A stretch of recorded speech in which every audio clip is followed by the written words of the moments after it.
L'impératif pour le gouvernement ivoirien de préserver l'environnement passe par une approche juridique de protection durable, la fiscalité environnementale.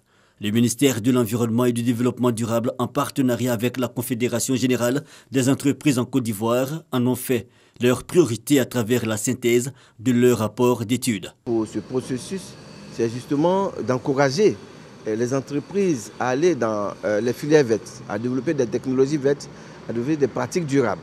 Donc en mettant en place un dispositif de fiscalité, cela va permettre justement d'inciter à travers notamment des subventions ou des exonérations fiscales pour encourager toutes ces entreprises qui veulent aller dans l'économie verte d'y aller sereinement. Impôts et taxes environnementaux sur les entreprises ont pour objectif financer les actions publiques pour la qualité de l'environnement, prévenir la dégradation et inciter à l'économie verte. Le sujet de l'environnement est un sujet mondial.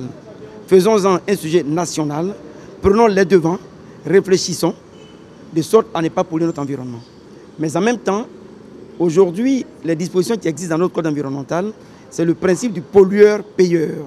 Donc la réflexion, c'est de dire, nous sommes conscients qu'il faut préserver l'environnement, mais est-ce que préserver l'environnement dit qu'il faut payer, contraindre à payer des taxes pour ne pas polluer, ou alors il faut éduquer pour ne pas polluer?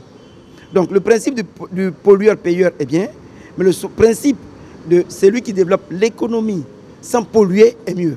À l'issue des réflexions, le gouvernement ivoirien et le patronat envisagent la validation des grands axes de l'avant-projet de loi sur la fiscalité environnementale, un processus entamé depuis 2015.